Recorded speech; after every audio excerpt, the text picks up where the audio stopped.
Hi everyone, and thanks for joining this presentation today.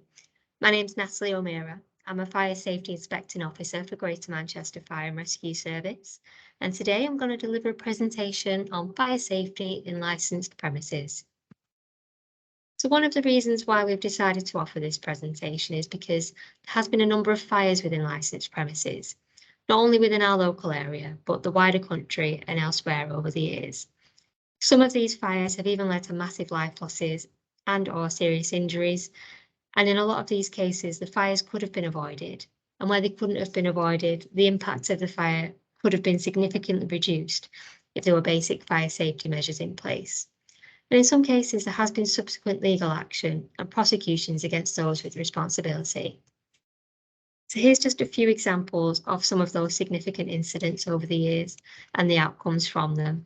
And as you can see, there's large numbers of people who've been killed or injured as a result of a fire within a licensed premises.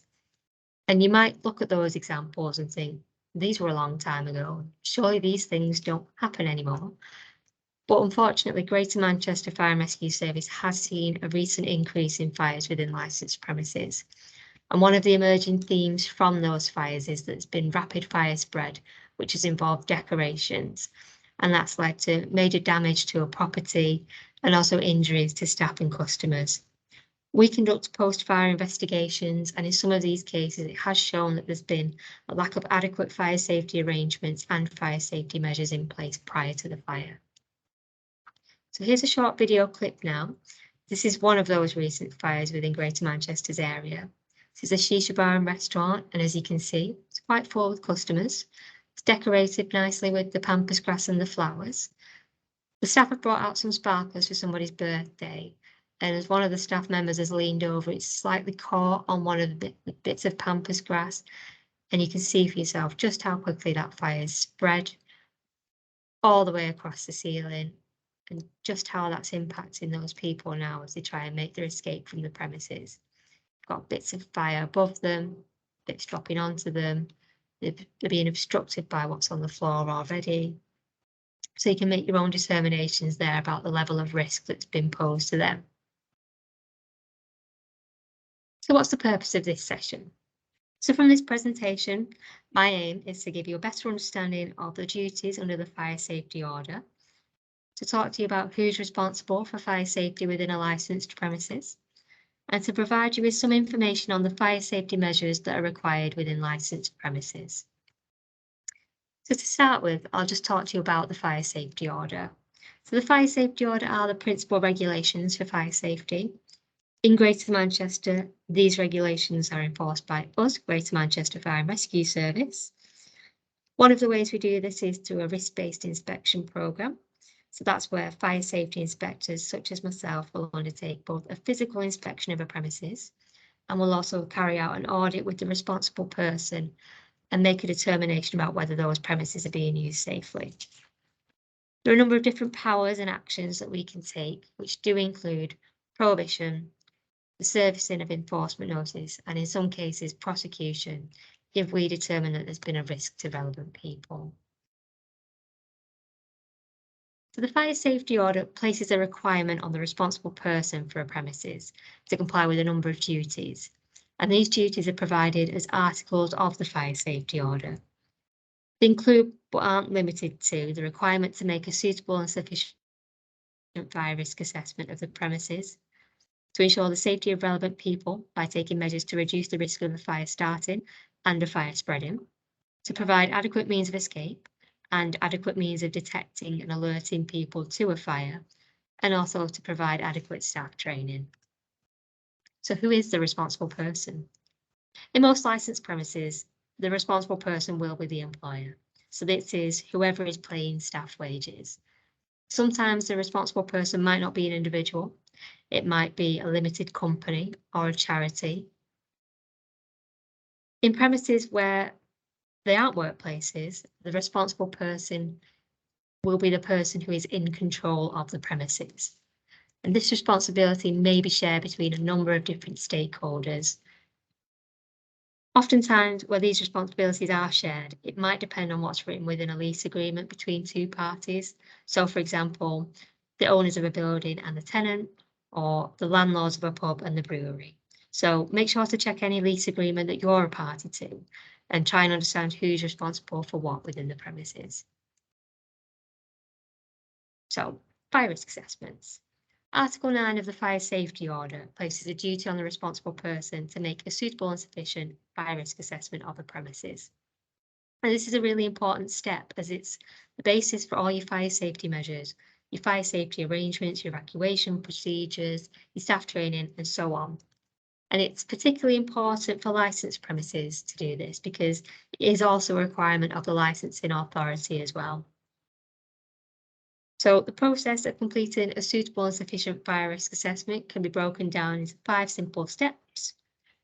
Step 1 is to identify the hazards. So have a look at your premises. What sources of ignition are in there? These are things that could cause a fire to start. So consider things, for example, like the electrics to the building, kitchen equipment, heating sources, and then look at the sources of fuel. So these are things that can burn and contribute to a fire growing or spreading. These will be things like your furniture, your decorations, and then your sources of your oxygen. Obviously, oxygen is always present, but there are additional sources of oxygen, such as mechanical air conditioning units and air handling systems. So you've got any of those in your premises. Step 2 is to identify the people at risk. These will be people that are in and around your premises, so not just employees and customers. Think more widely about people on the street that could be affected if a fire broke out. Maybe your neighbours that might be affected by a fire on your premises.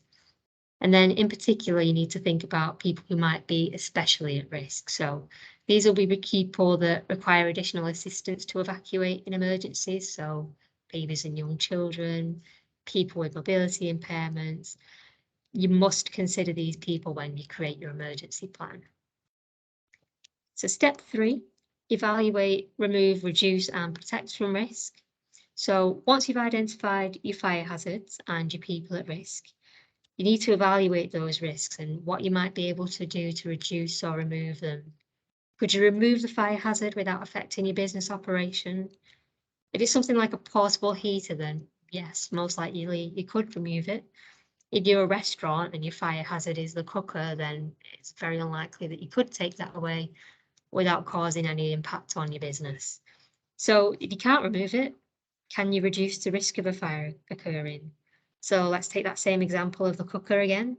What could you do to reduce the risk of a fire occurring from the cooker? If you got a shut off switch, for example, think about what kind of measures you can put in place. So step 4, record, plan, inform, instruct and train. Once you've completed the above steps, you now need to create an action plan for any residual risks or significant findings. As your premises is licensed, there is a requirement for significant findings in your fire risk assessment.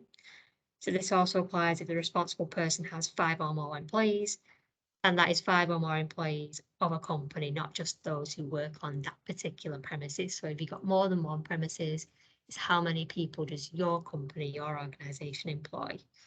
You must record the details of any groups of people your fire risk assessment has identified as being particularly at risk. So those babies, those children, those people with mobility difficulties, you must make a recording if you've identified that those types of people might be at risk. As well as this, you need to share the findings of your fire risk assessment with other responsible people.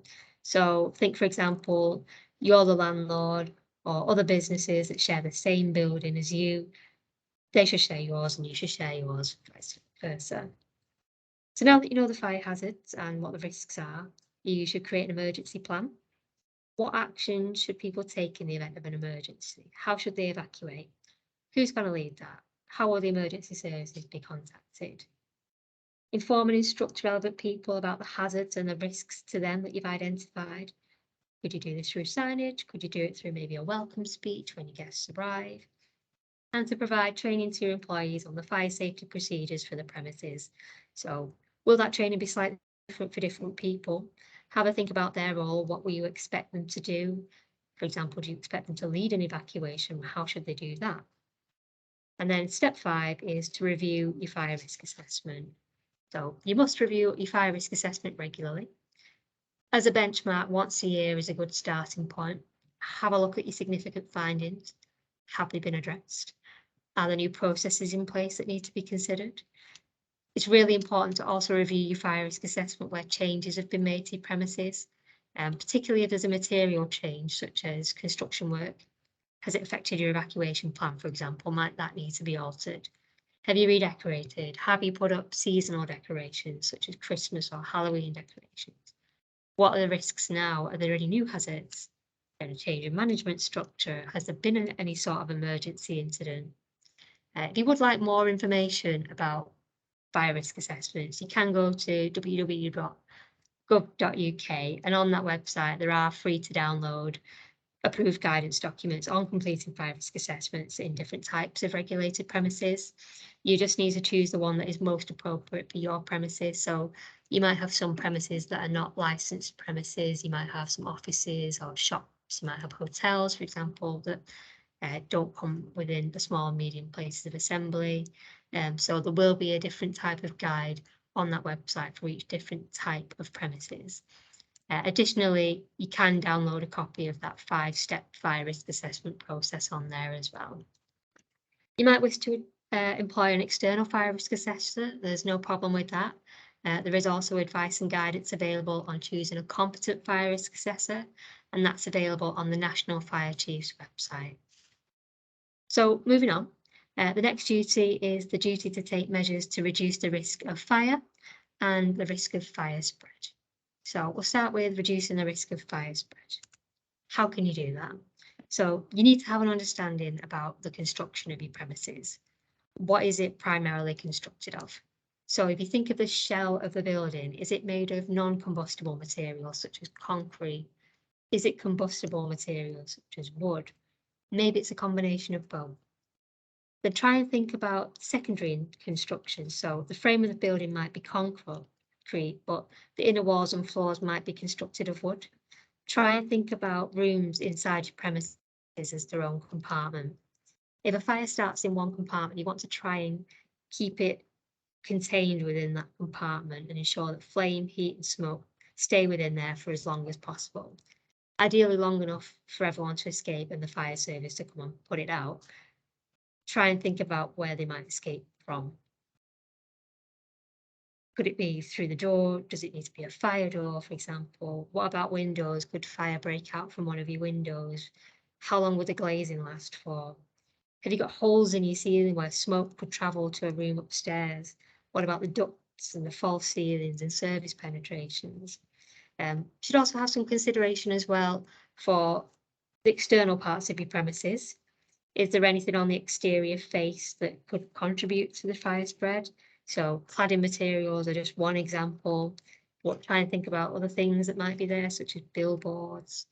Have you got climbing plants like ivy? Here's a diagram that shows a number of different ways that a fire could spread. The large orange flame obviously is the origin of the fire.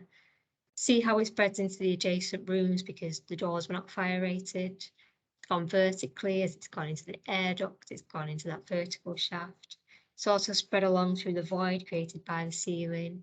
And you can also see that it's actually spread downwards as well to the floor underneath. Something else to think about is your furniture and your carpets. Think about the positioning of them.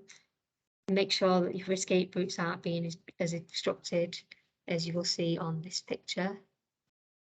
What condition is the furniture in? Chairs with exposed foam, for example, are unlikely to have the appropriate levels of fire resistance.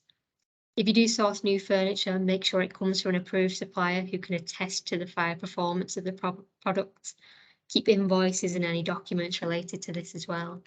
Additionally, if you choose to have a piece of furniture repaired or reupholstered, can the service provider provide that same level of assurance to you? So I've mentioned a couple of times already now, decorations. And obviously as a business, you do want your premises to look as attractive on the inside as it can be. But if you think back to that video that I showed you at the beginning, it looked lovely with all the flowers and the pampas leaves, but you did see how quickly the fire caught and spread. And not only does it put people at risk, but it also significantly increases the damage caused by a fire, and therefore the financial impact of trying to recover from it.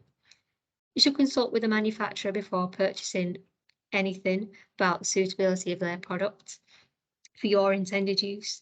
Materials are rated for their fire performance in different classes, and each classification is only suitable for use in certain areas of a premises.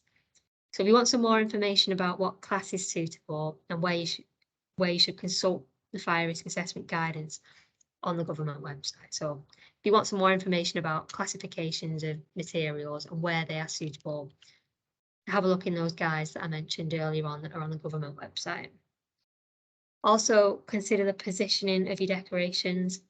Make sure they aren't obstructing any fire safety provisions, such as emergency exit signage, smoke detectors, emergency lighting units, and always make sure they're placed well away from any ignition sources.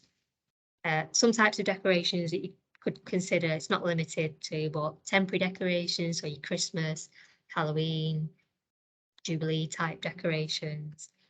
Materials that you use for acoustic insulation as well. Any floral decorations, both real and artificial. Curtains, drapes, fabric wall coverings, and decorative paneling and facades. And as I said before, if you put any decorations in, whether temporary or permanent, you should also review your fire risk assessment as well. So moving on, firefighting and fire detection. Simply put, the purpose of a fire alarm is to detect a fire and warn people to a fire on the premises so that they can evacuate. The type and scope of a fire alarm system will depend on a number of factors, such as the size of the premises, the layout, the nature of the activity that goes on inside there. Most licensed premises will require some form of automatic fire alarm system. The exact type and scope of a fire alarm system should be determined by a fire risk assessment, should normally comply with British Standard BS 5839 Part 1. To make sure that the fire alarm system works, it should be tested and maintained on a regular basis. And it's good practice to make a record of this in a logbook. This helps with the ongoing management of the fire safety arrangements for the premises. You should also make sure that testing and maintenance is carried out by a suitably trained and competent person. The fire alarm system will include all parts of the system, so not just the detector heads on their own, or the manual call points, the control panel, sounders, any visual indicators you might have, such as strobe lighting, and the wiring. The fire extinguishers can be used as a means for tackling small fires. The type of fire extinguisher that you have on your premises does need to be appropriate for the risk that's present. There's a number of different types of fire extinguisher available, and each is made with a different fire extinguishing media, and these are categorized into classes. Each extinguishing media is only suitable for tackling a certain classification of fire, which involves a certain material. So you can find more information about different classifications of fire and the types of fire extinguishers suitable to tackle those fire in the fire risk assessment guidance on the government website. The number of extinguishers for your premises will again depend on the size and the layout, and should be available ideally on escape routes, close to the exit from a room or a floor, or the final exit from the building. Similarly, where a particular fire risk is specifically located in one area, an appropriate fire extinguisher should be located near that hazard. Fire extinguishers should be placed on a dedicated stand or hung on a wall at a convenient height so that they can be easily lifted. They can be located in areas such as behind a bar so that they're readily available for staff to use, but away from the risk of interference. They can also be fitted with anti-tampering devices. Any staff member who would be expected to use a fire extinguisher should be provided with the appropriate training for their use, and fire extinguishers must also be subject to a suitable system of testing and maintenance. Just on fire extinguishers, we don't recommend dry powder extinguishers for indoor use because they do create a fine powder which can reduce visibility and affect breathing as well. Your fire risk assessment, as I've said, should advise you on the number, type, and location of fire extinguishers that are appropriate for your premises. Okay, so moving on to emergency routes and exits. So when it comes to emergency routes and exits from a premises, there are standards that need to be adhered to in order to make them suitable for safe use. So they should be kept clear at all times. So you need to make sure that any route that's expected to be used in an emergency is free from obstructions such as furniture and stock items. And this does include the external parts of the escape route. So be mindful of things like car parks and deliveries. They must lead as directly as possible to a place of safety. So people shouldn't normally have to pass through an area of higher risk than the area that they're already in order to get out of a premises. So for example, a kitchen area. Escape from the main occupation space of your premises should be adequate without having to direct people through those higher risk areas. If there is an exit within a high risk area, it might only be adequate for the staff that are within them. People shouldn't have to travel excessive distances throughout premises before they're able to escape. In a premises of normal risk, people who only have a single direction of travel to choose should not have to go more than 18 metres before they reach a place of relative safety, whether this is outside the premises or into a route which is protected by adequate fire-resisting materials. If there's more than one direction they might travel, the limitation can be extended to 45 metres. And that travel distance includes the entire path that they must take, so around any furniture. It's not as the crow flies. These limitations depend on the level of risk within a premises and might vary. And again, further guidance on travel distances you can find in the fire risk assessment guidance on the government website. Emergency routes and exits must be able to be used quickly and safely. So making sure there's no trip hazard, pleasant floors don't suddenly change level without warning. Any external escape route should be kept with good underfoot conditions, so make sure any wet leaves are swept away, moss is cleared, snow and ice is defrosted. Also, if you've got external staircases as well, just making sure that they're kept free of rust, they remain nice and easy to walk over, and they remain well fixed to the wall as well. Emergency routes and exits must be sufficient for the number of occupants. So you should know the capacity of your premises. This should include anyone who you might expect to be on the premises. So it's inclusive of your staff, contractors, and yourselves, as well as your customers. Your occupancy capacity that's on your license is relevant only to your licensing conditions. You've got to ensure that there are an adequate number of emergency exits for people, if that's how many people you want to be present. So if your license says you can have 300 people, you need to make sure that there's enough exits, because you might be able to get 300 people in, but can you get 300 people safely out quickly and safely? If you've got more than 60 people present on your premises, you should have more than one exit route available. A typical door width, so a single door of about 750 millimeters width, can allow 100 people through in the most common evacuation time, which is about 2.5 minutes. A larger door, call them double doors really, of about 1050 millimeters can allow 200 people. If you've got more than one exit present, you should discount your largest exit when you calculate your occupancy figures. You've got to assume that one of these exits is compromised and unavailable due to a fire.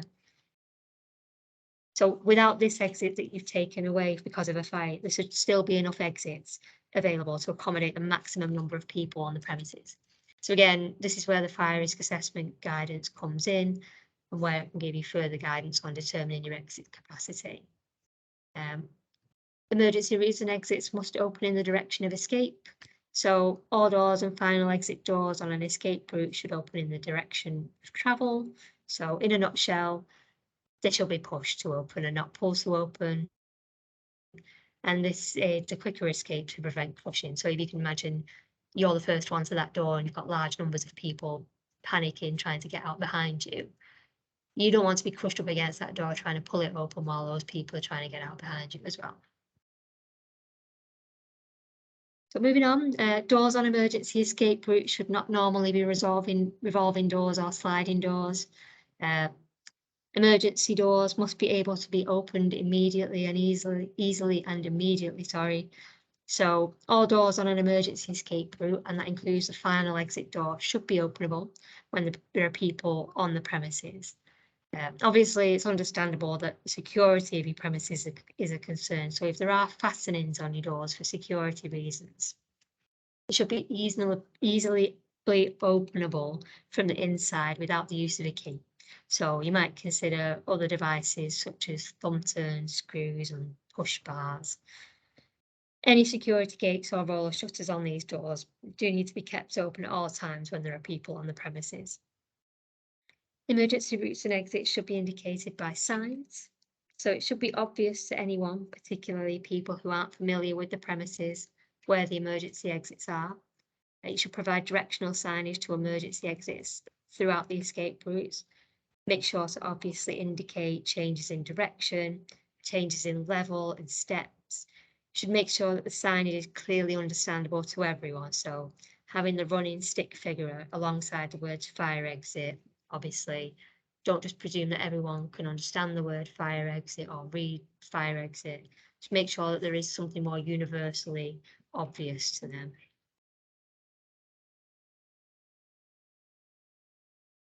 Emergency lighting should be provided within your premises, particularly within the escape routes. This is lighting that operates in case of failure of your normal lighting circuits.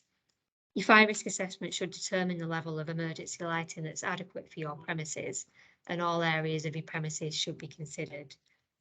In a licensed premises, the main escape route should be indicated with maintained emergency lighting, and this means that the light remains on at all material times. All emergency lighting systems should be suitable to subject to a suitable system of testing and maintenance. So when considering your fire safety arrangements, you need to have consideration for the occupancy number and types of occupants within your premises. So there is a risk that occupants might be under the influence of alcohol, which can delay the reaction and impair the judgment time. People do naturally gravitate towards the main entrance because it's the one that they're familiar with, but it might not be able to cope with the number of people that are trying to evacuate. So you might need to have a process in place where staff direct people towards alternative exits. And if you do choose this method, your staff members should be nominated, adequately trained on how to do this, and know what actions they need to take in the event of an emergency. You must also consider that not all occupants will be able to self-evacuate. You might have lifts in the premises that are suitable for general travel, but not suitable for evacuation in an emergency. Consider how you might evacuate those people. What sort of training will your staff require in order to effectively carry this out? So some other actions that are required. Once you've carried out a suitable and sufficient fire risk assessment, you do need to make and implement an emergency plan for your premises so that people know what to do if there's a fire and how the premises can be evacuated safely. The fire safety does require that this emergency plan be recorded if the premises are licensed and if there are 5 or more employees. So if you're watching this because you've got a licensed premises or because you've got more than 5 employees, you do need to make a record of your emergency plan. So your emergency plan should be determined by the findings of your fire risk assessment and could include how people are warned if there's a fire, what employees should do in the event of a fire, how the premises will be evacuated, including those people who may require assistance, how are the fire rescue service going to be called and who is responsible for this, an indication of all the escape routes from the premises, what firefighting equipment is required and where it's located, and the location of a suitable assembly point and roll call procedure. If you've got people who don't ordinarily work on the premises present, such as contractors or agency staff, you've got to ensure that they are provided with the same information about the evacuation arrangements and what to do in the event of a fire. You must nominate a sufficient number of staff to implement the evacuation procedure, ensure that they've received suitable training on how to do this and that they know what their responsibilities are. If you're a premises that has a complex layout or your particularly large premises, You might also consider having a site plan available for operational crews when they turn up. So I've mentioned maintenance a few times throughout this presentation when talking about your fire alarm system, your emergency lighting and fire extinguishers. Any fire safety measures within the premises must be maintained. And this does include, as I've said, your fire alarm system, your emergency lighting system, fire extinguishers, fire doors. It also includes your passive fire protection measures that you have in place. So earlier on, we talked about the measures you have in place to reduce the risk of a spread of fire. So you need to make sure that your compartmentation remains adequate. So if there are if you have BT coming, for example, to do your phone lines or something with your wiring, you need to make sure that any penetrations they make within your compartmentation are suitably fixed. You need to consider the maintenance of your fixed systems as well, so your gas, your electric. Any maintenance and services should be carried out by a competent person. So some visual checks can be adequately carried out by trained staff. So daily checks on your emergency lighting, make sure there's power going to it, a visual check on your alarm panel, for example. But more complex checks and servicing will need suitably qualified and experienced people. The intervals between checks and servicing vary greatly. Some checks will be done on a daily basis, others weekly, monthly, etc. The manufacturers, installers, or other guidance should indicate what should be carried out and how often. It's good practice also to keep a record of any testing and maintenance that's been carried out. And you should also implement suitable arrangements so that any faults or issues with these systems are rectified, and if necessary, interim arrangements are put in place for the repairs to be made.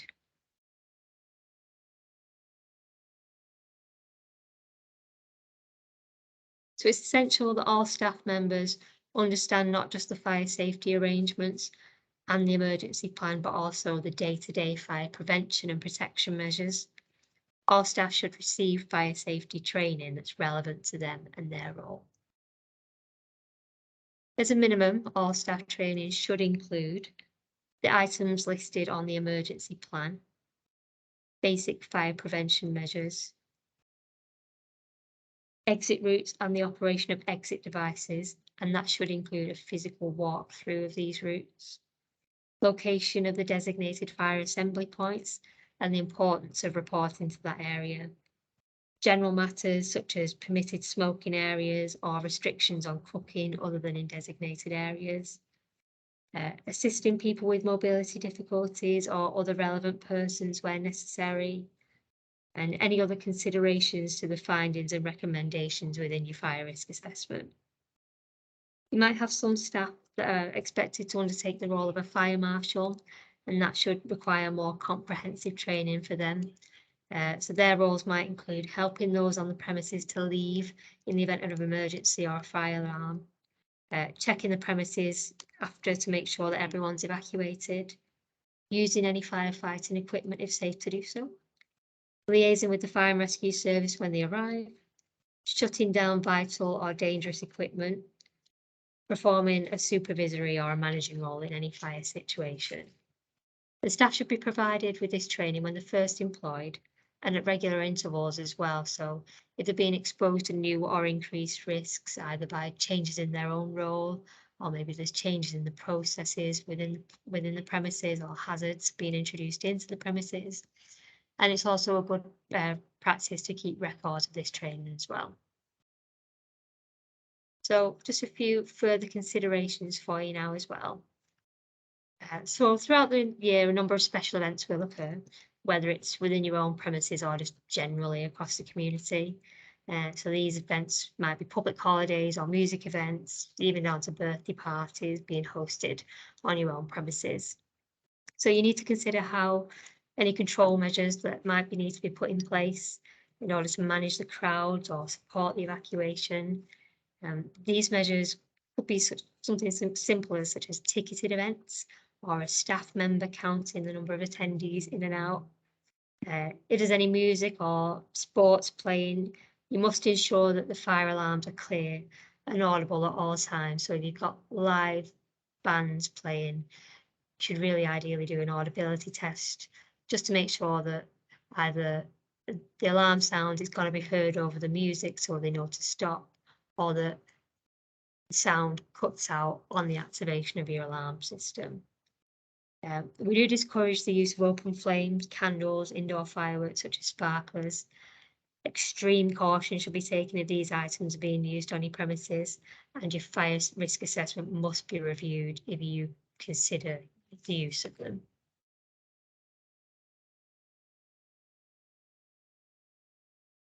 So if you've got living accommodation or staff accommodation, you must also take this into consideration as well. A fire within a commercial premises should not affect a residential premises. Compartmentation between the two uses should ideally be a minimum of 60 minutes fire resistance. If it's not achievable, your fire risk assessment should ensure that there's adequate measures in place in order to ensure the safety of the people within that living accommodation. So people within the living accommodation should not normally have to pass through the commercial space to escape. They should have their own alternative escape route, which is independent of the escape routes leading from the commercial areas. Talked about some of the prevention of fire that you can do, ways you can stop preventing fires, stop fires from happening in the first place. So just to reiterate a few points there. Reduce the ignition sources where possible. So think back to that video I showed you. Is it necessary? If not, don't take the risk.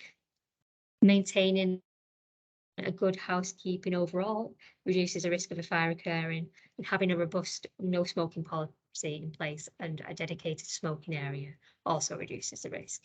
And when we talk about smoking, that does include vaping as well.